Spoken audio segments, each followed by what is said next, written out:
kasayan, basic tutorial lang tayo kasayan. Para sa mga nag-DIY na ang alam pa lang nilang pagkabitan ng ilaw nila ay ang battery.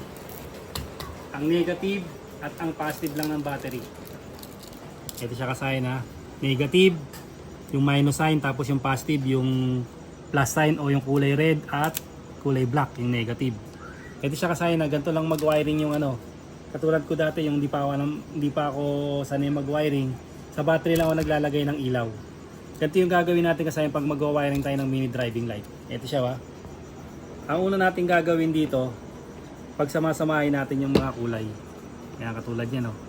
Itong black, ito yung negative. Itong dilaw, ito yung low. Tapos itong red, ito naman yung high.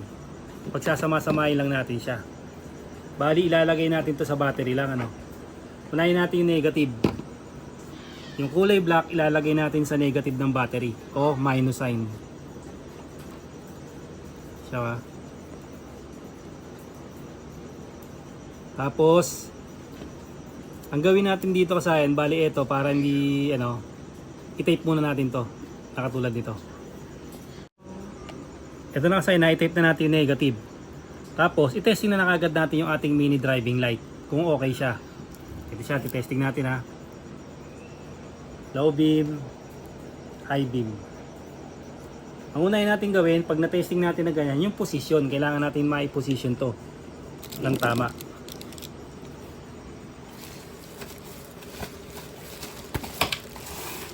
Yung position ng ilaw natin, kailangan tama siya.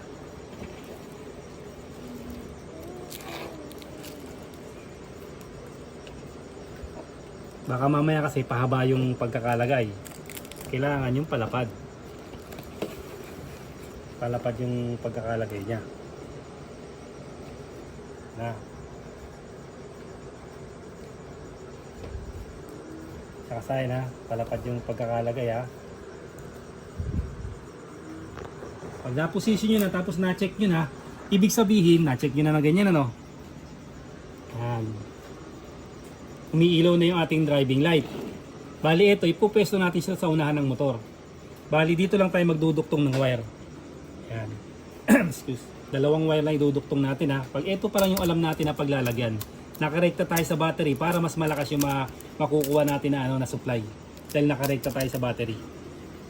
Katulad ng paglalagay ng busina, rekta yung sa battery para mas malakas yung mas malakas yung sounds. Saka natin ngayon ipapasok yung ating yung ating three-way switch. Siya kasi papasok natin yung three-way switch. Sa three-way switch kailangan nating hanapin yung common. Kadalasan yung common dito kasi ito yung itong kulay red. Kailangan ang common, pag nahanap natin, lalabas yung high and low. Lalagay natin to ngayon sa positive ng battery. Ayan, kulay red ha. Ng three-way switch natin. Pag ganito yung three-way switch natin.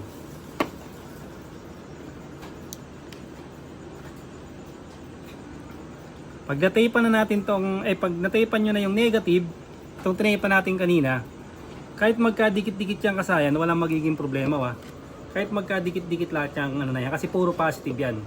Wala tayong magiging problema dyan. Automatic lang kailangan i-tape natin yung negative. Kasi ito puro positive to. Kaya kahit magkadikit-dikit siya, walang magiging problema, hindi mapupundi yung ilaw natin. Hindi tayo masisira ng ilaw.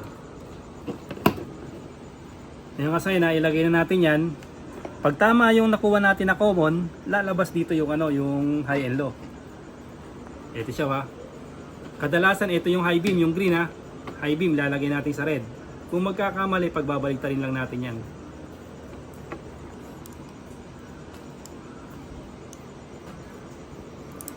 Ito siya ha.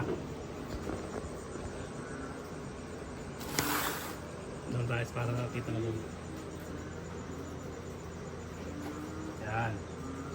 Yan siya kasayan ha. Yung white natin, malayo.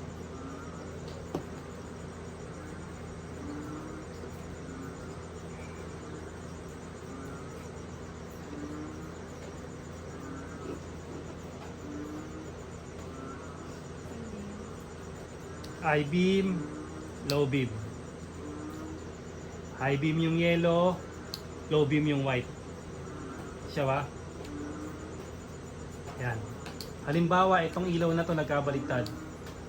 Itong ano to. Yan, naka-low beam tayo ha. Ayan, tingnan niyo, pansinin niyo ha. Low beam tayo, ito yung high beam natin. Baliktad, pansinin niyo ha. Low beam, high beam, bumaba. Low beam, high beam. Ito, bagbaliktad niyo lang to.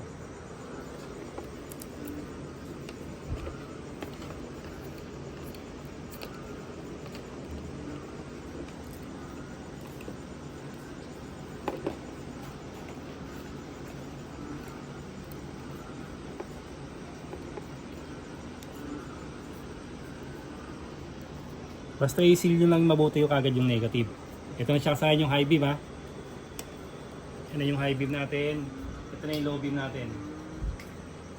High beam, low beam. High beam, low beam. Okay, tama na dito sa switch to. Tama na yung switch to. Low beam, high beam. Ngayon kasi paano naman kung gusto mo namang gawing high beam yung ano mo, yung white. High beam yung dilaw, binabaliktad lang to ng lagay. Ito.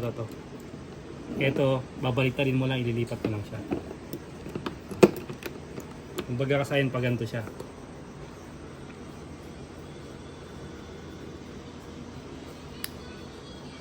High beam yung yellow, low beam yung white. Yan siya. Kaya naman yung pagbabaliktadin mo lang siya. Kailangan lang, hindi siya pahaba. Ganyan lang kasi yung simpleng pag-wiring ng ng mini driving light ng direkta sa ating battery. Bali ito lang yung duduktungan nyo, isang negative at isang positive. Dediretso nyo lang sa sa unahan ng inyong motor. Ito lang kayo magdadagdag ng wire. Kasi ito nandito na yung high and low. Yan, high and low ng 3-way switch, tapos yung common nasa positive ng battery. Tapos yung negative ng mini driving light, dito lang siya. Ganyan lang kasayan. Tapos pag mag-upgrade ka na sa pag-wiring, ang gagawin mo naman dito, sa accessory wire na yung kukunin mo. Kasi kadalasan sa umpisa, ito lang yung alam natin negative at positive. Tapos dito sa mga ilaw, isang negative at isang positive lang naman din kadalasan. Kaya madali na, kaya nakakapag-wiring tayo gamit lang ang ating battery. Okay, hanggang sa susunod na mga kasayan, yung pinaka-basic na pagre-relay naman, diretso sa battery. Nandito na lang mga kasayan. Salamat sa panonood.